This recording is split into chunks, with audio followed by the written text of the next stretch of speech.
कक्षा 10वीं के हमारे सभी विद्यार्थियों, आप सभी जानते हैं मैं लगातार आपकी तैयारी करा रहा हूं और इसी श्रृंखला में आपका जो मैथ्स का जो पेपर है एमपी बोर्ड में आपका 23 सितंबर के लिए मैं पेपर आपका सोल्व करा रहा हूं। ठीक है, बिल्कुल सॉल्यूशन के साथ और समझाऊंगा ताकि हमारे बच्चों को अच्छे से समझ में आए। देखिए, पहला प्रश्न पढ़ते हैं और अच्छे से समझिएगा, ये प्रश्न पत्र में से आपका 90% आपके एग्जाम में आने वाला है। मैं देखो, द्विघात नाम में ही क्या है, नाम में ही क्या है, द्विघात। तो भैया घात कितनी होगी उसकी, 2। अगला है -2 और 5 शून्यक वाले बहुपदों की संख्या होगी। देखो, जब कोई भी एक बहुपद रहेगा, बहुपद कितना रहेगा, एक, तो उसके शून्य कितने रहेंगे, 2 रहेंगे। ठीक है, तो बहुपद कौन कितना होगा, एक बहुपद होगा।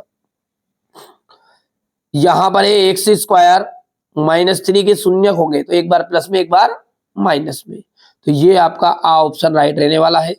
चौथा जो है, देखो ध्यान से, x - 2y और बराबरी पे 0 है, 3x + 4y -20 बराबरी पे 0।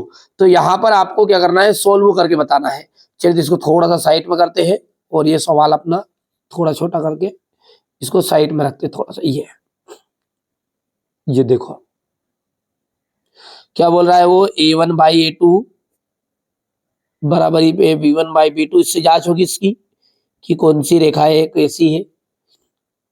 तो a1 का मान है आपका 1, a2 का मान है 3, बराबरी पे b1 का मान है -2, b2 का मान है 4, बराबर c1 का जो मान है वो बन जाएगा 0 और इधर का जाएगा -20। ठीक है, +20 को ऐसा भी लिख दो। तो भैया यहाँ पे ध्यान दो कि ये काटेंगे तो 1/2 आएगा और यहाँ पे स्थिति जो है, स्थिति जो नजर आ रही है ना, वो a1 बराबरी पे a1/a2 is not equal to b1/b2। जब स्थिति ऐसी हो तो रेखाएं जो होती है इसका चित्र इस तरीके से बनता है और चित्र ऐसा बनता है तो रेखाएं कैसी हो रही है, एक दूसरे को प्रतिच्छेद कर रही है। तो यहाँ पर ऑप्शन जो है वो आ एकदम राइट रहने वाला है। यदि एक द्विघात समीकरण है ax², ठीक है, +bx + c = 0 में विविक्तकर का मान 0 है, तो द्विघात समीकरण के मूल होंगे। देखो, जब 0 आए ना तो मूल समान होंगे, समान यानी कि बराबर। अब ऑप्शन देख लो कहाँ पे है बराबर। वास्तविक का मतलब है कि वो धन में ही आएंगे, कोई मतलब वो काल्पनिक करेंगे नहीं कि नहीं करने के भीतर इनमें आएगा, ऐसा नहीं आएगा। मूल कैसे आएंगे, वास्तविक और बराबर, तो मूल बराबर है, तो यहाँ पर बा ऑप्शन एकदम राइट रहेगा। अगला है आपका कि 10, 7, 4 का 10वां पद कौन सा है। तो देखो, 10, 7 और 4 का 10वां पद अपने को बताना है। तो 10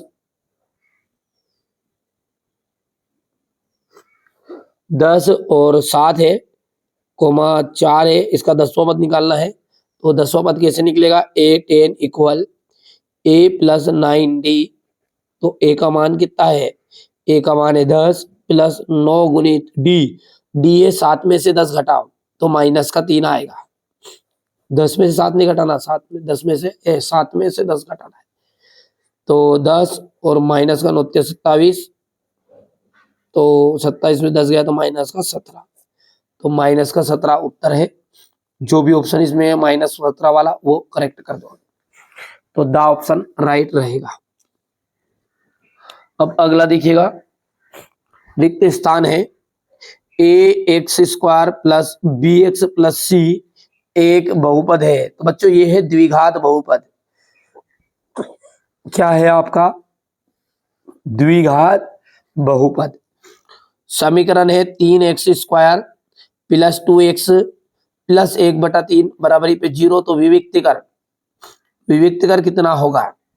तो देखो 3x² है, अब इसका विविक्तकर का मतलब होता है d बराबरी पे, यहाँ देखो इसको सोल्व करते ही नीचे करते थोड़ा सा, ये देखो विविक्तकर निकालने का सूत्र क्या है, d इक्वल होता है b² - 4ac, और आगे इसको सोल्व करते हैं तो b² - 4ac = 0 होता है। अब b का मान देख के बताओ कितना है, b का मान है 2, 2 की घात 2 माइनस 4 गुणित a का मान बताओ, a का मान है 3 गुणित 1/3, c का मान देख लो ध्यान से। अब हल कर लो इसको, देखो 3 से 3 कैंसिल, 2 दूने 4, 4 माइनस 4 यानी कि उत्तर कितना है 0। तो इसका विविक्त कर कितना निकलेगा अपना 0 निकलेगा, शून्य भर देना है। किसी भी जब किसी अनुक्रम के पदों को किसी नियम द्वारा लिखा जाता है तो इसे क्या कहते हैं? जब किसी अनुक्रम के पदों को किसी नियम के द्वारा लिखते हैं तो इसे हम श्रेणी कहते हैं। क्या कहते हैं? श्रेणी। याद रख दिया जाएगा। सभी वर्ग जो होते हैं बेटा, सभी वर्ग होते हैं समरूप। क्या भरोगे इसमें? समरूप। किसी बिंदु से एक्स अक्ष से दूरी। अब यहां पे नोट करना है आपको, ये बात बहुत ही मोस्ट इंपोर्टेंट है। कोई भी एक्स अक्ष से दूरी पूछे, एक्स अक्ष से दूरी मतलब y का मान, और y के मान को अपन कहते हैं कोटि, और x का मान को कहते हैं अपन, x का मान को कहते हैं बेटा भुज। क्या कहते हैं बाबू? भुज कहते हैं। जब वो बोले कि y अक्ष से दूरी, y अक्ष से दूरी, जब y अक्ष से दूरी पूछे तो क्या बताएंगे अपन? x का मान बताएंगे। और जब वो x अक्ष से दूरी पूछेगा तो अपन y का मान बताएंगे। यानी x अक्ष से दूरी कहलाएगी कोटि और y अक्ष से दूरी कहलाएगी भुज। तो अब बताइए, अब x अक्ष से है तो y का मान अर्थात कोटि आ जाएगा। 3 संरेखी बिंदुओं से बने त्रिभुज को, त्रिभुज का क्षेत्रफल शून्य होता है। 3 संरेखी बिंदुओं से मिलकर बना जो होता है उसे अपन क्या कहते हैं? क्षेत्रफल का उसका सूत्र 0 हो जाएगा। अब अगला देखिएगा, यहां से ध्यान से देखना है, थोड़ा सा बड़ा करना पड़ेगा। धन पूर्णांक। धन पूर्णांक आपकी हो गई प्राकृत संख्या है। धन पूर्णांक कैसे होती है? प्राकृत संख्या। एक संख्या इंटू दूसरी संख्या का गुना, तो ये हो गया महत्तम समापवर्तक इंटू एलसीएम इंटू एचसीएफ। होता कि नहीं होता? विविक्त कर जब ऋणात्मक होता है, विविक्त कर जब ऋणात्मक होता है तो मूल जो होते हैं वो अधिक अल्पित होते हैं। AC square equal to AB square plus BC square. तो यहाँ पर यदि हम बात करें तो ये हो जाएगा पाइथागोरस प्रमेय। रेखाएं प्रतिच्छेद करें तो एक आदित्य हल होगा, और रेखाएं समांतर हो तो कोई हल भी नहीं होगा। अब अगला देखिए, सत्य और असत्य है। प्रत्येक पूर्णांक प्राकृत संख्या होती है तो ये असत्य। क्यों असत्य है? क्योंकि बच्चों यहाँ पर प्रत्येक प्राकृत, जैसे माइनस का 2 है, ये आपकी पूर्णांक तो है लेकिन प्राकृत नहीं, प्राकृत अपने 1 से शुरू हुए। ठीक है भैया, तो इसलिए ये गलत हो गया है। यहाँ पर एक बहुपद है तो नहीं है बहुपद, क्योंकि बहुपद की जो घात होती है वो एक पूर्ण संख्या होती है, यानी कभी भी वो करने में नहीं रहेगा ये। ठीक है, चलिए आगे बढ़ेंगे। समीकरण है आपका x + 2y = 5 है। यदि x का मान 1 है तो y का मान 2 होगा। बिल्कुल सत्य बात है। क्यों? क्योंकि जब x का मान आप 1 रखोगे तो ये देखो x + 2y है, तो यहाँ पर अपन लिखेंगे 1 + 2 गुणित y की जगह पे y बराबर है कितना 5। अब ये 1 उधर गया, कितना बच गया 4। ठीक है, तो 2 गया बटे में, तो उत्तर कितना निकल कर आ गया हमारा, देख सकते हैं आप। ठीक है भैया, आगे बढ़ते हैं। यहां से समांतर श्रेणी 10,5 का जो अगला पद है वो शून्य होगा। बिल्कुल राइट बात है, इसको निकाल कर देख सकते हैं। समकोण त्रिभुज में कर्ण सबसे बड़ी भुजा सत्य है। किसी बिंदु की y अक्ष से दूरी y निर्देशांक कहलाती है, ये आपका गलत है, वो कहलाता है x निर्देशांक। यहाँ पर देख सकते हैं एक वाक्य में उत्तर है 3 और 12 का लघुत्तम समापवर्ती 12 है। बिल्कुल सही बात है, करके देख लेना सोल्व आप। रेखिक बहुपद की घात कितनी होती है? तो 1 घात उसकी होती है। समांतर श्रेणी का व्यापक रूप ये लिखा आपके सामने।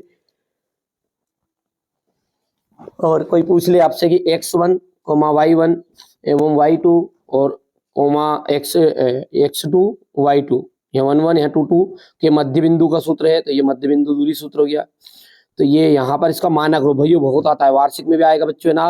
अच्छा, एक विशेष सूचना हमारे बच्चों के लिए, एनुअल एग्जाम के लिए मैं आपको 6 तरह के सेट दूंगा। मॉडल पेपर है, ठीक है। जो गए साल हमारे साथ जुड़े हुए बच्चे थे, देखो बेटा ना, ये त्रैमासिक में क्या है, हर जिले में अलग अलग आ रहा है पेपर, लेकिन वार्षिक के लिए मैं 6 सेट दूंगा, डंके की चोट पर कहता हूँ, विद सॉल्यूशन विद पीडीएफ। उठा के देख लो, अभी भी चैनल पर डले हुए हैं उस साल के मेरे पुराने पेपर। ठीक है, 6 पेपर मैंने प्रोवाइड कराए थे उस साल भी 10वीं में बच्चों को, और कई के भाई बहन पढ़े हो गए इस चैनल से तो पूछ लेना, पूरे का पूरा क्वेश्चन पेपर फंसता बैठता है। ठीक है, 95% की जवाबदारी मेरी, अब 2-4% तो रॉन्ग चला जाता है बच्चों, क्योंकि मैं भी मेरे घर से पेपर थोड़ी बनता है रियल। ठीक है, तो मॉडल पेपर दूंगा 6, बिल्कुल विद सॉल्यूशन विद पीडीएफ। जिन बच्चों को श्रृंखला में जुड़ना है जरूर जरूर चैनल के साथ जुड़ जाइएगा। ठीक है, मोबाइल नंबर दिए जा रहे हैं, कॉन्टेक्ट करिए और अच्छे से खूब पढ़िए, खूब आगे बढ़िए। यहाँ से देखिए संख्या आपको 140 के अभाज्य गुणनखंड के रूप में लिखना है, तो 5005 को अभाज्य गुणनफलों के रूप में लिखना है। 510 और 92 का एचसीएफ यहाँ से देख सकते हैं ये। ठीक है, एक द्विघात बहुपद ज्ञात करना जिसके शून्यकों का योग यहाँ से देख सकते हैं। द्विघात बहुपद ज्ञात करना है जिसके गुणनफल क्रमशः इतने दिए गए हैं, यहाँ से देख सकते हैं। ये क्वेश्चन नंबर 10 रहेगा हमारे बच्चों के लिए। ये क्वेश्चन नंबर 11 ध्यान से देखिएगा और अच्छे से आप तो कंप्लीट कर लीजिएगा। ठीक है, ये इसके बाद में यहाँ से क्वेश्चन नंबर 18, 19, 20, 21, ये 22,